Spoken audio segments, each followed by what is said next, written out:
বালকিসকে চিঠি লিখেছে, ইন্নাহু মিন সুলাইমান ওয়া ইন্নাহু বিসমিল্লাহির রহমানির রহিম। বালকিস, এটা সুলাইমান নবীর পক্ষ থেকে চিঠি। আল্লাহ তাআলু আলাইয়া ওয়া আতুনি মুসলিমিন। ও বালকিস, বাড়াবাড়ি করো না। ও বালকিস, খবরদারি দেখিও না, বড়ত্ব দেখিও না। ওয়া আতুনি মুসলিমিন, তুমি আমার কাছে মুসলমান হয়ে চলে এসো। সাইয়েদনা সুলাইমান আলাইহিস সালাম মুসলমান হয়ে চলে আসার দাওয়াত দিলেন। এই আয়াত প্রমাণ করে সাইয়েদনা সুলাইমান আলাইহিস সালামের ধর্মের নাম ছিল ইসলাম, ঠিক কি না? আবার সাইয়েদনা ঈসা আলাইহিস সালামের সঙ্গীদের নাম হচ্ছে আল হাওয়ারি। হাওয়ারিরা বলেছিল, সাক্ষী থেকে যাও বিআন্না মুসলিমুন, আমরাও মুসলমান। ঈসা আলাইহিস সালামের অনুসারীরা যদি বলে আমরাও মুসলমান, এটা প্রমাণ করে সাইয়েদনা ঈসা আলাইহিস সালামের ধর্মের নামও ছিল ইসলাম। জোরে বলেন ঠিক কিনা? ইসলাম ছিল তার ধর্মের নাম। সব নবীদের একটাই ধর্ম, ধর্মটার নাম সব জায়গায় মানতে রাজি আছেন?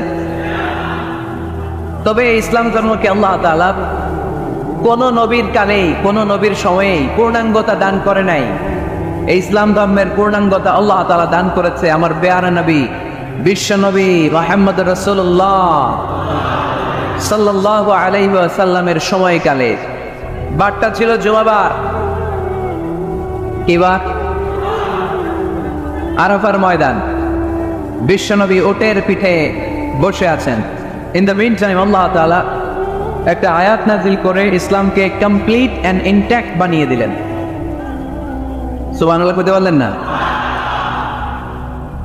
اليوم أكملت لكم دينكم وأتممت عليكم نعمتي ورضيت لكم الإسلام دينا।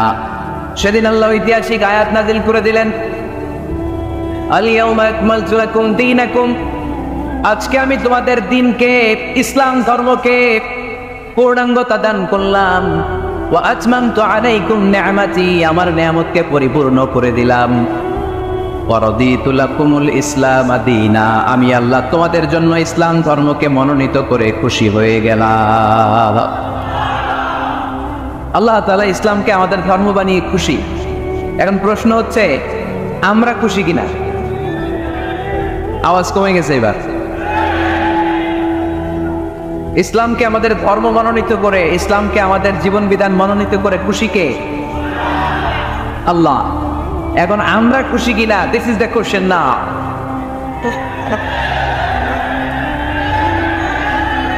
খুশি? কম না বেশি? আসলে আমরা বেশি খুশি এবং প্রতিদিনই এই ঘোষণা দেই, প্রতিদিনই এই ঘোষণা দেই যে আমরা ইসলাম পেয়ে খুশি, কিন্তু অর্থ জানি না, তাই বুঝি না।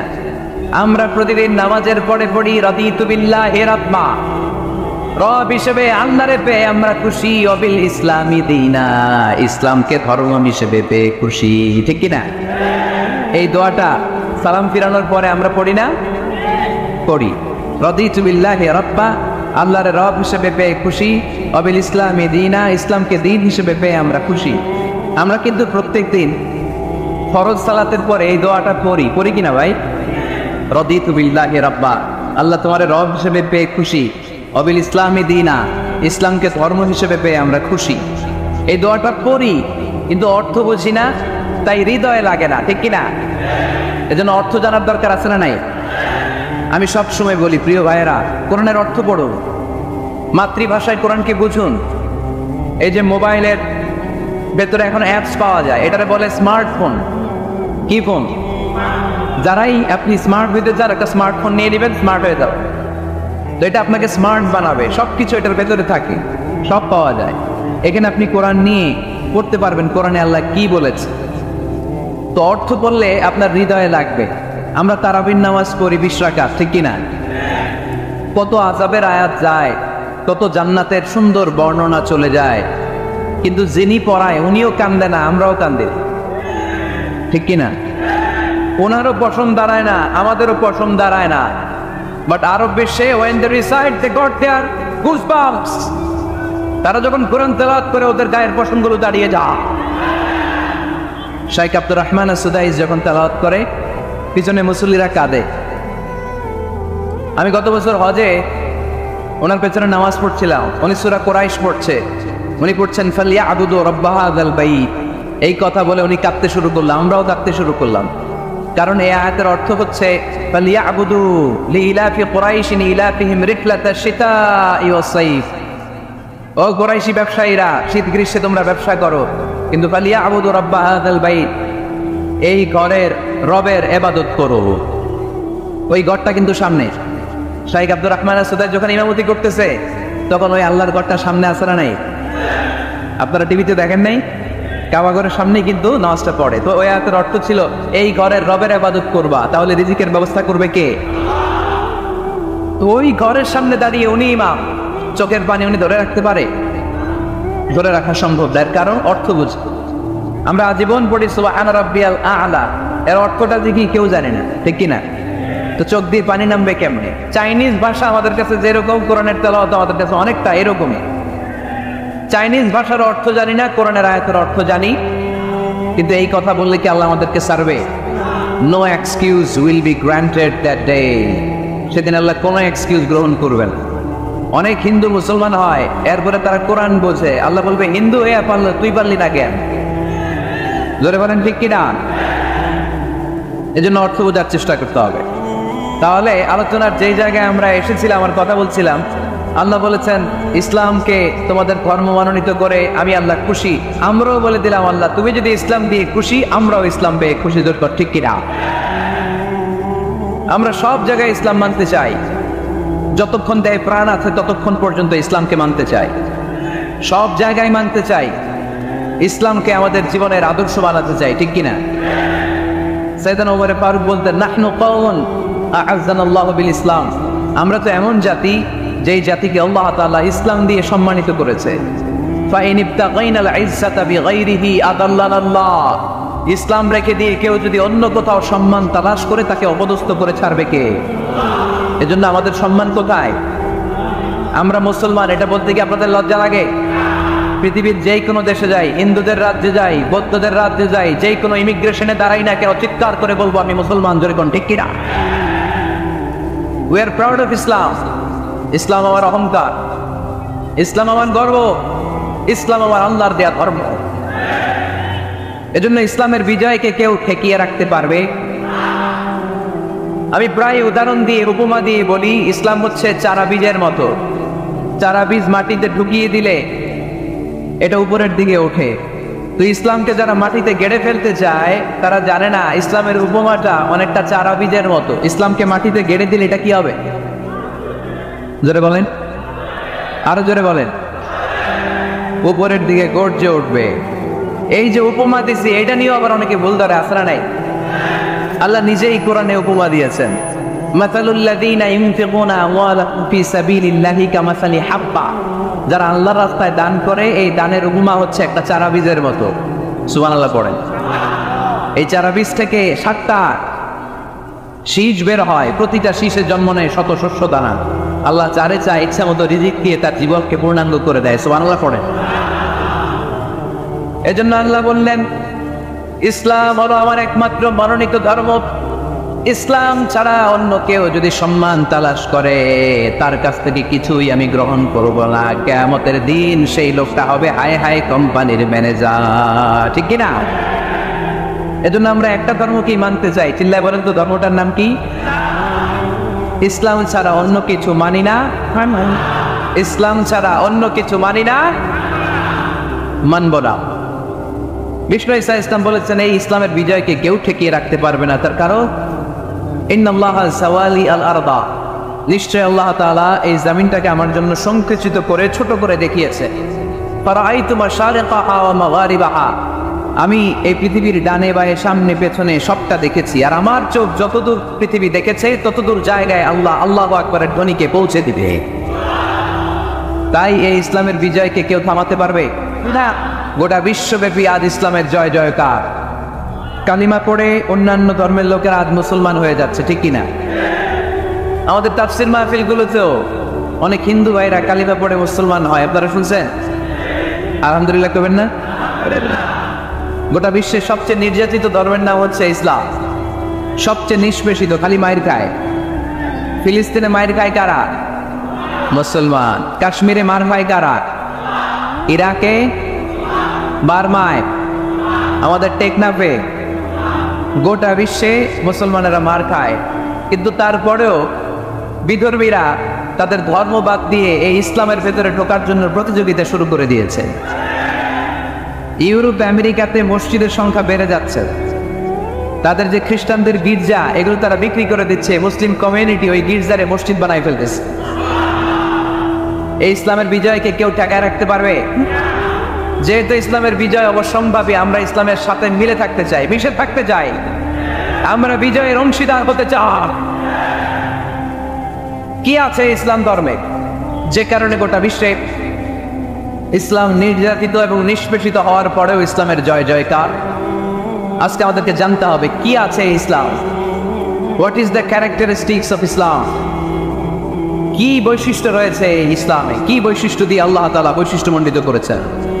আজকে এই সংক্ষিপ্ত পরিসরে ইসলামের 10টি বৈশিষ্ট্যের কথা আমরা শুনবো। আওয়াজ করে পড়েন ইনশাআল্লাহ। আপনাদের হিন্দু বন্ধু আছে না?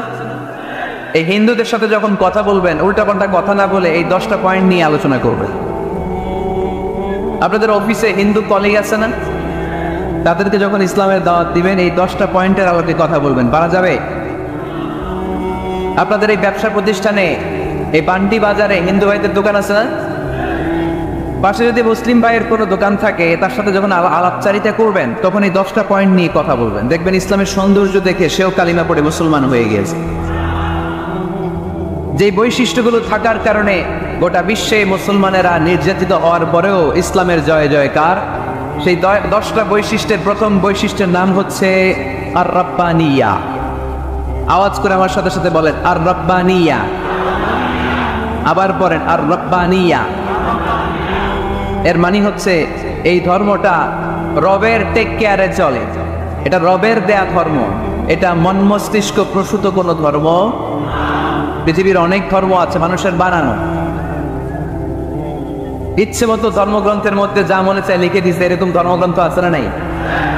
কিন্তু আমাদের কোরআনের যতগুলো আয়াত, যতগুলো সূরা, এর একটা আয়াতে কেউ কোনো চেঞ্জ করতে পারছে?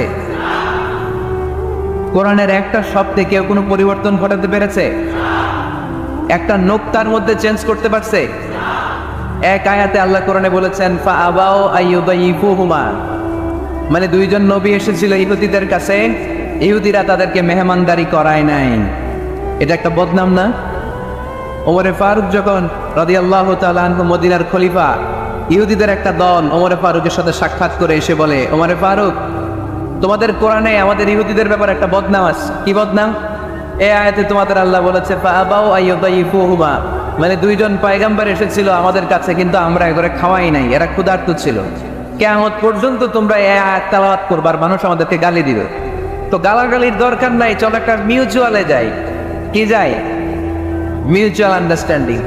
বেশি কিছু করা লাগবে না। এই ফাআবাউ আইয়ুদাইফুহুমার আবাওয়ার যে বায়ের নোক্তাটা, এইটা সরাই দিয়ে তুমি উপরে দুইটা নোক্তা দিয়ে বারে তা বানায় দিবা, তাহলে অর্থ হবে ফাআতাউ আইয়ুদাইফুহুমা, মানে দুই নবী আসছে আর ইহুদিরা তা করে খাওয়াইছে। ওমরে ফারুক বলে কি লাগবে? কয় এক নোক্তা চেঞ্জ করা লাগবে। কয় একটু দা। এরা তো মহা খুশি, আজকে আমাদের মিশন কমপ্লিট। ওমরে ফারুক ঘরের ভিতরে ঢুইকা একটা তলোয়ার নিয়ে আসছে। কয় কার কার লাগবে? এদিকে আয়। সব দিছে দৌড়। সুবহানাল্লাহ কইবেন না? আর ওমরে ফারুক তো এমন সাহাবী ছিলেন যাকে দেখে মুনাফিকরা থরথর করে কাঁপতো। ওমরে ফারুক তো এমন সাহাবী ছিলেন যাকে দেখে শয়তানও কাঁপতো। বিশ্বনবী বলছেন, ওমর মা সালাকা শাইতানু সালিকান ফাজ্জান ইল্লা সালাকা ফাজ্জান গায়রা ফাজ্জিক। ওমর, ইবলিস শয়তান যদি তোমারে কোনো রাস্তা দিয়ে আসতে দেখে, ইবলিস ওই রাস্তা তুই অন্য রাস্তা দিয়ে চলে। আমাদের দেশে আমাদের ছেলেমেয়েরা যখন খেতে চায় না, আমরা বলি আম্মু তাড়াতাড়ি খাও, ভাল্লুক আসবে, বাঘ আসবে, বিড়াল আসবে, বলি না? আপনাদের বান্টিতে কি বলে? আপনার ছোট্ট মেয়েটা রাতের খাবার খেতে চায় না, খাবার নিয়ে পিছিয়ে পিছিয়ে দৌড়াইতেছেন, মা খাও, কি আসবে বলেন? বিলাই। আর কি বলেন? আচ্ছা, শিয়াল আসবে, কুকুর আসবে, বিড়াল আসবে। মদিনাতেও মদিনার মায়েরা বাচ্চাদেরকে রাতে খাওয়াতে পারতো না, তখন বাচ্চাদেরকে বলতো, মা তাড়াতাড়ি খাও, আহুয়া ইয়াতি ওমর, ওই যে ওমর আসতেছে। ওমরে ফারুকের নাম শুনলে ভয়ে চুপটি মেরে বাচ্চাগুলো খেতে শুরু করতে পড়েন। সুবহানাল্লাহ। এজন্য বিশ্বনবী বলেছেন, লা নাবিয়্যা বা'দি ওয়ালা রাসূলা, আমার পরে কোনো নবীও নাই রাসূলও নাই, তবে লাউ কানা বা'দি নাবিয়্যুন লাকানা ওমর, আমার পরে যদি নবী হওয়ার কোয়ালিটি কারো থাকে, আমার ওমরের সেই কোয়ালিটি আছে। ওমরে ফারুকের কাছে আসছিল একটা নোক্তা চেঞ্জ করার জন্য, বাইরে তা বানাইতে পারছে? এইভাবে অনেকভাবে ইহুদিরা ষড়যন্ত্র করেছে, একটা অক্ষর একটা নোক্তা চেঞ্জ করতে পেরেছে? এই ভারতবর্ষ থেকে কোরআন কিভাবে দূর করবে অনেক প্ল্যান করেছে ইংল্যান্ড থেকে। পরে তারা ভাবলো ভারতের যত কোরআন আছে আগুন দিয়ে জ্বালাই দিব, তাহলে কোরআন দূর হয়ে যাবে। পরে তাদের আরেক কমিটি রিপোর্ট করলো, না, আমরা এসে অডিট করে দেখলাম এরা শুধু কাগজেই কোরআন লিখে রাখে না, এদের এফসখানাগুলোতে বাচ্চারা মাথা ঢুলতে ঢুলতে কোরআন পরে পরে সিনার ভিতরে ঢুলায় রাখে। যদি আগুন লেগে ধ্বংস হয়ে যায়, ধ্বংস হয়ে যায়,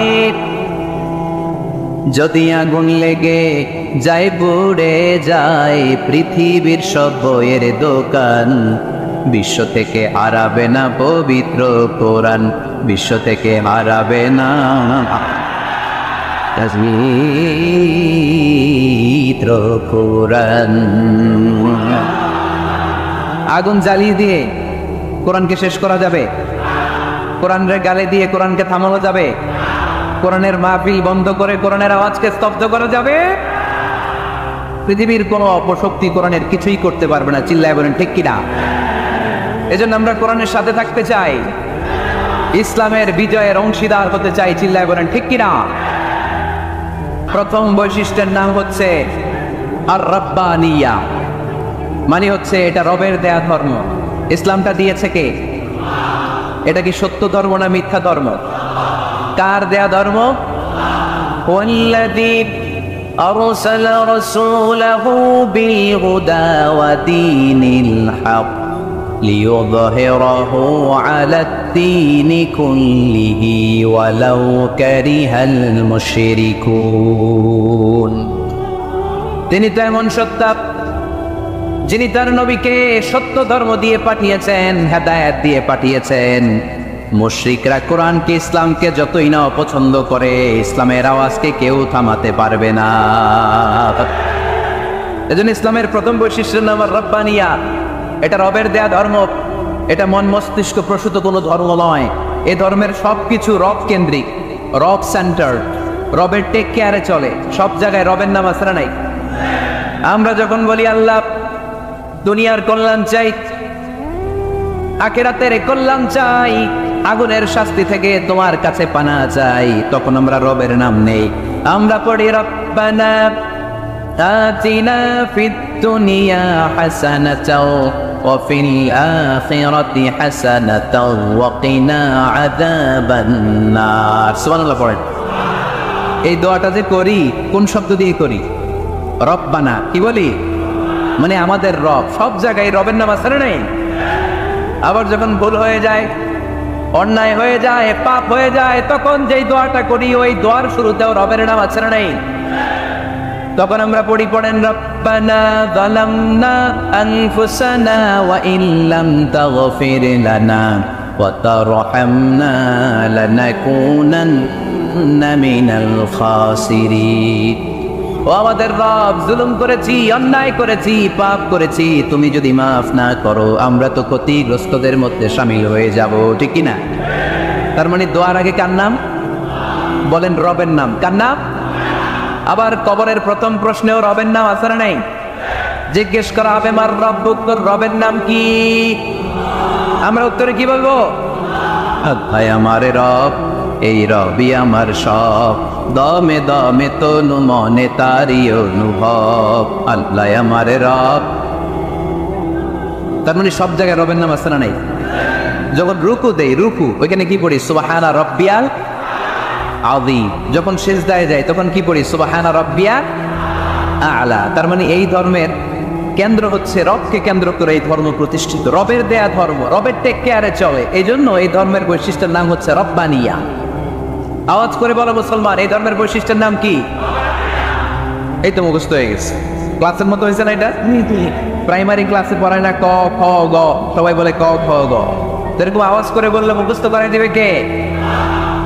তাহলে হিন্দু ভাইদেরকে যখন দাওয়াত দিব বলবো, ভাই আমরা এত কিছুর পূজা করি না, আমরা হিন্দু ধর্মের প্রতিও শ্রদ্ধাশীল, কোনো ধর্মকে নিয়ে আমরা কোনো কটূক্তি কখনো করি না, তবে চিন্তার জন্য মাঝে মাঝে কিছু যৌক্তিক কথা আমরা ছুড়ে দেই, ঠিক কিনা? আমরা তাদেরকে বলি যে আমরা এতগুলো খোদার ইবাদত করতে পারবো না, একজনের ইবাদত করে ভুলবাই না, ঠিক কিনা? এইভাবে যুক্তির আলোকে আমরা বুঝাব আমাদের ধর্মটা একজন রবকে কেন্দ্র করে। এজন্য ইসলাম ধর্মের প্রথম বৈশিষ্ট্যের নাম আর রব্বানিয়া। কি নাম? মাশাআল্লাহ। 2 নাম্বার বৈশিষ্ট্যের নাম হচ্ছে আল ইনসানিয়া। সবাই বলেন 2 নাম্বার বৈশিষ্ট্যের নাম। আবার বলেন, সবাই জোরে বলেন। এর মানে হচ্ছে মানবতার ধর্ম। এটা ইসলাম কিসের ধর্ম? হিউম্যানিটেরিয়ান রিলিজিয়ান, মানবতার ধর্ম। মানুষকে ইসলাম সবচেয়ে গুরুত্ব দেয়। মানুষকে ইসলামে বলা হয় আশরাফুল মাখলুকাত, সব মাখলুকাতের মধ্যে মানুষ সেরা, ঠিক কিনা? এমনকি আল্লাহ আমাদেরকে এত মর্যাদা দিয়েছে, ইসলাম ধর্ম গ্রহণ করার ক্ষেত্রে আল্লাহ কোনো জোর জবরদস্তি করে নাই। লা ইকরাহা ফিদ্দীন, দিনের ভেতরে জোর জবরদস্তি আছে? আপনি চাইলে হিন্দুদের মন্দির ভাঙতে পারবেন? তাদেরকে জোর করে ধর্মান্তরিত করতে পারবেন না, কারণ সে তো মানুষ, সবার উপরে মানুষ সত্য, তার উপরে নাই। সব মাখলুকাতের মধ্য থেকে মানুষের মর্যাদা সবচাইতে বেশি।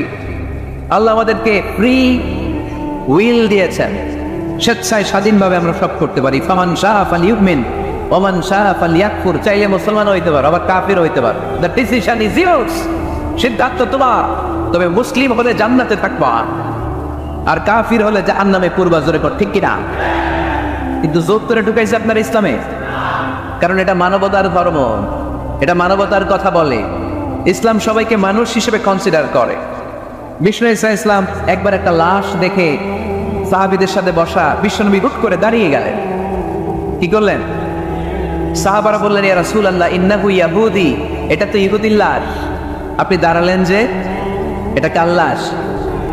আপনি দাঁড়ালেন কেন? বিশ্বনবী বললেন, আওয়ালাইসাত নাফসান, এটা কি মানুষ না?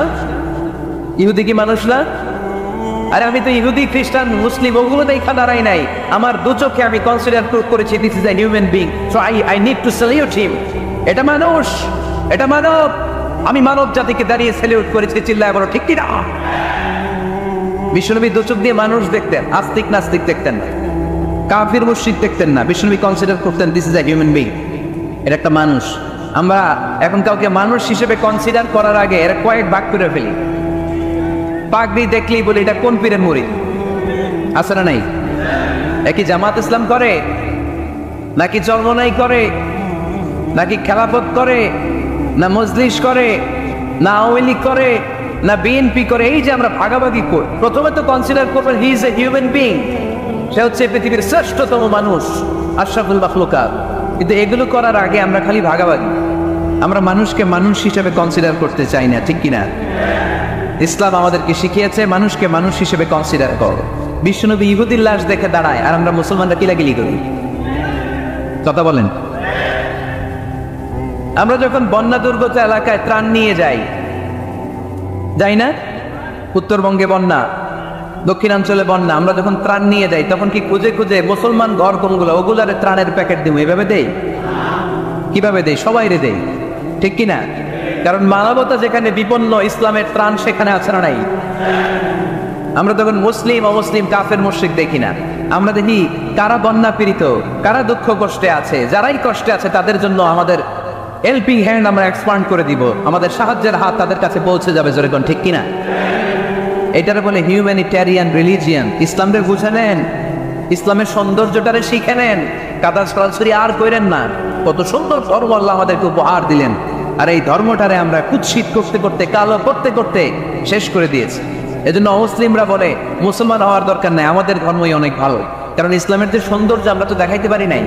ওরা তো আঙ্গ দিকে তাকাই নেই, দেখে এরে বলে কাফের, ও ওরে বলে মুশরিক, ঠিক কিনা? এরা বলে আঙ্গ কাফের হওয়ার দরকার নাই, মুশরিক হওয়ার দরকার নাই, আমরা যা আছি ওইটাই ভালো, ঠিক কিনা? এটা হিউম্যানিটেরিয়ান রিলিজিয়ন। জাদুল মাআদ ফি হাদি খায়রিল ইবাদ, আল্লাহ রাসূল সাল্লাল্লাহু আলাইহি ওয়াসাল্লামের উপর একটা সিরাত গ্রন্থ আর আসিরাত আল হালাবিয়া, এই দুইটা গ্রন্থে একটা ঘটনা এসেছে। নাজরান থেকে 60 জন খ্রিস্টান পাদ্রী বিশ্বনবীর সাথে দেখা করতে এসেছিলেন। কয়জন? 100। জোরে বলেন কয়জন? 100।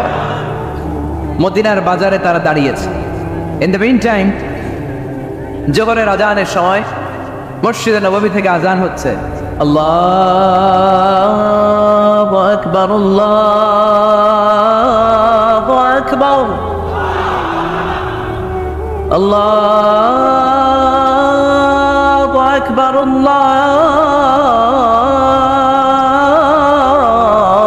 আল্লাহু আকবার। সুমধুর আজানের ধ্বনি শুনে তারা থমকে দাঁড়িয়েছে। বাজারে দেখতে লাগলো আজান হওয়ার সাথে সাথে ব্যবসায়ীরা দৌড় মসজিদে। কিন্তু কি আজীব তামাশা, তাদের নাজরান দেশে ব্যবসায়ীরা যেমনি দোকানপাট বন্ধ করে ছুটে, মদিনার মুহাম্মদ সাল্লাল্লাহু আলাইহি ওয়াসাল্লামের উম্মতেরা দোকান বন্ধ করে ছুটে না। দোকান যে যার যার দোকান যেরকম ছিল ওইভাবে রেখেই দৌড়। দোকানের শাটার নামায় না, দোকানের ক্যাশ বক্সে তালা ঝুলায় না। আপনাদের আজকের প্রোগ্রাম তো এই বান্টি আদর্শ বাজার ব্যবসায়ীদের উদ্যোগে। আপনারা ব্যবসায়ীরা দোকান থেকে চলে যাওয়ার সময় কি করেন? শাটার নামান না, ক্যাশ বক্সে তালা লাগান না। নাজরানের খ্রিস্টানরা দেখলো না, তালা টালা ঝুলায় না। স্বর্ণের দোকানদার স্বর্ণ টর্ণ রাইখা নামাজে দৌড়। সুবহানাল্লাহ বলতে বললেন না? এই দৃশ্য দেখে খ্রিস্টানরা অবাক, কয় থাক আর দেখা করার দরকার নেই। কিভাবে মুহাম্মদ সাল্লাল্লাহু আলাইহি ওয়াসাল্লাম গোটা বিশ্ব কবজায় এনেছে এই দৃশ্যই দেখে আমরা বুঝতে পেরেছি। তারপরে অনেকে বললো এত দূর থেকে এসেছি মিটিংটা করে যাই। জোহরের নামাজের পর তাদের দুধ যেয়ে বলল খ্রিস্টান পাদ্রী এসেছে 60 জন দেখা করতে যায়। বিশ্বনবী বিপাকে পড়ে গেলেন, হায় হায় কই বসতে দিব, আমার তো তাদের মতো রাজপ্রাসাদ নাই, আমার তো এরকম বড় বালাখানা নাই, ডুপ্লেক্স ট্রিপ্লেক্স বাড়ি নাই, কই বসাবো? এক সাহাবী বললেন, ইয়া রাসূলুল্লাহ পাহাড়ের পাশে ছায়া আছে, চলেন ওইখানে বসে। আল্লাহ রাসূল বললেন, একটা কথা বললা, এরা খ্রিস্টান মেহর, এদেরকে নিয়ে ছায়ার মধ্যে বসা যায় নাকি? আরেক সাহাবী বললেন, ইয়া রাসূলুল্লাহ আমার খেজুর বাগান, খেজুর পেড়েছি, খেজুর পাতা দিয়ে একটা বিছানা করে দে, ওইখানে বসি, কেমন হয়? রাসূল সাল্লাল্লাহু আলাইহি ওয়াসাল্লাম বললেন, না, দে আর দ্য ফরেন ডেলিগেটস, তাদেরকে নিয়ে তো এইভাবে বসা যায় না। বলতে না বলতে 60 জন খ্রিস্টান পাদ্রী এসে হাজির। কি করবেন বিশ্বনবী? উপায় অন্তর না দেখে 60 জন খ্রিস্টানের জন্য বিশ্বনবী নিজ হাতে মসজিদে নববীর তালা খুলে দিয়ে মসজিদে ঢোকার ব্যবস্থা করে দিয়েছে। বিশ্বনবী খ্রিস্টান খোঁজে নাই, ইহুদি খোঁজে নাই, ওটা নাস্তিকের বাচ্চা কিনা ওইটা খোঁজে নাই। বিশ্বনবী 2 চোখ দিয়ে দেখেছে এরা মানুষ। চিল্লায় বলো ঠিক কিনা? এরা মানুষ। আমরা মানুষকে মানুষ হিসেবে কনসিডার করি না, খালি ভাগাভাগি, তুই আওয়ামী লীগ, তুই বিএনপি, তুই ভারতপন্থী আর তুই পাকিস্তানপন্থী, আমরা বাংলাদেশপন্থী। মাঝখানে আমরা জনগণ কি পন্থী? আসুন আমরা বাংলাদেশপন্থী হওয়ার চেষ্টা করি। সম্মানিত ভাইয়েরা, ইসলাম হচ্ছে মানবতার ধর্ম। এজন্য ইসলামের দ্বিতীয় বৈশিষ্ট্যের নাম আল ইনসানিয়া। কি নাম? ইসলামের 3 নম্বর বৈশিষ্ট্যের নাম হচ্ছে আশ-শুমুল। কি নাম? এবার সাউন্ড কমে আসছে, কমে ধরছে, মশা কামড়ায়, বলেন আশ-শুমুল। আশ-শুমুল মানে হচ্ছে শামিল করা আর কি, অল এনকম্পাসিং সোশ্যাল সিস্টেম। ইসলাম সবকিছুকে শামিল করে। আপনি এমন কোনো প্রশ্ন করতে পারবেন না যে হুজুর এটা ইসলামে আছে যে আমাকে বলতে হবে না, আমি অবশ্যই বলবো ইয়েস। আপনি কাঁথা সেলাই থেকে শুরু করে বঙ্গভবন কিভাবে চালাতে হয় ওইটাও কোরআনে আছে না নাই? রান্নাঘরে কিভাবে মাছ উল্টাতে হয় ওইটা থেকে শুরু করে মহাকাশে কিভাবে বঙ্গবন্ধু স্যাটেলাইট পাঠাতে হয় এটাও আমার কোরআনে আছে না নাই? মা ফাররাতনা ফিল কিতাবি মিন শাই, আমি তো এই কিতাবের ভেতরে কোনো কিছু বাকি রেখে দেই নাই। এখানে আছে অ্যাস্ট্রোলজির কথা, অ্যাস্ট্রোনমির কথা, এমব্রয়োলজির কথা, জিওলজির কথা, বোটানির কথা, সাইকোলজির কথা, মানব প্রয়োজনীয় যা দরকার তার সবটুকু এই কোরআনে দিয়ে দিয়েছে কে? এই কোরআনে শুরু হয়েছে বিসমিল্লাহির রহমানির রহিম দিয়ে, মানে বা দিয়ে। কি দিয়ে? বা দিয়ে। আর এই কোরআনটা শেষ হয়েছে যে সূরা দিয়ে, ওটার নাম সূরাতুন নাস।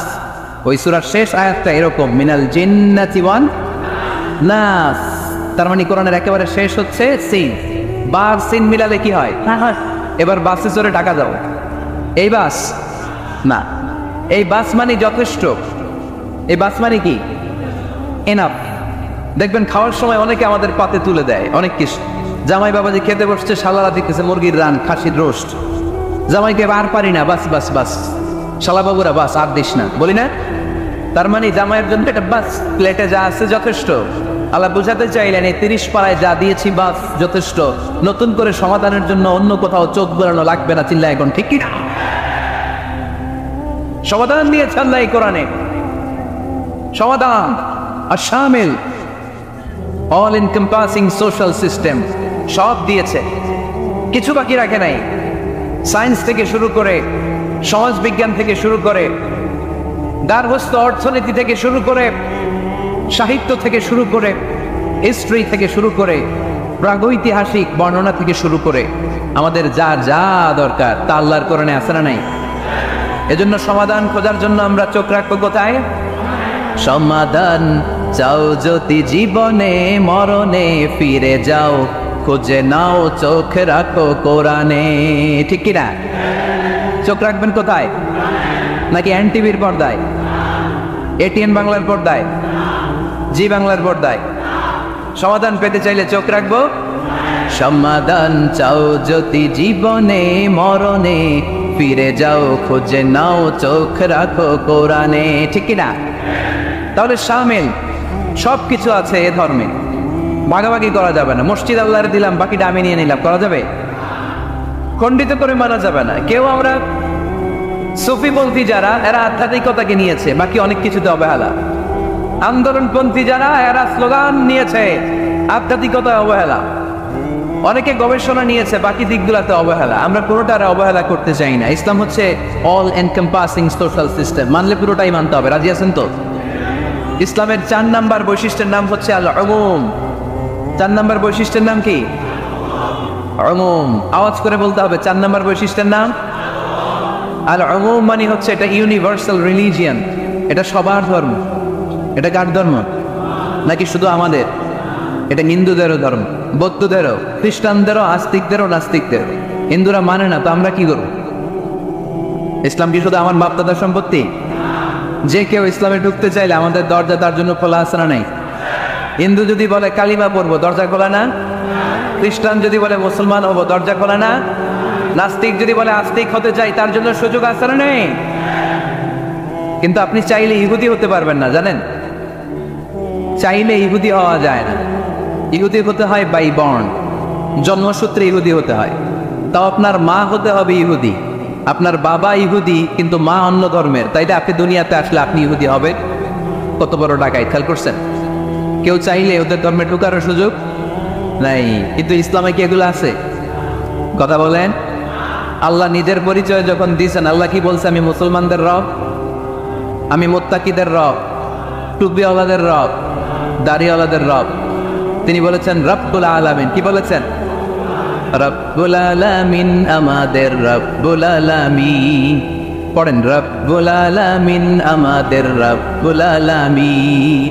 কে দিয়েছে আকাশ নদী অবাক প্রকৃতি, কে দিয়েছে ঘুমন্ত রাত মিষ্টি প্রভাতী, কে গড়েছেন আকাশ মাটি অবাক প্রকৃতি, কে দিয়েছে ঘুমন্ত রাত মিষ্টি প্রভাতী।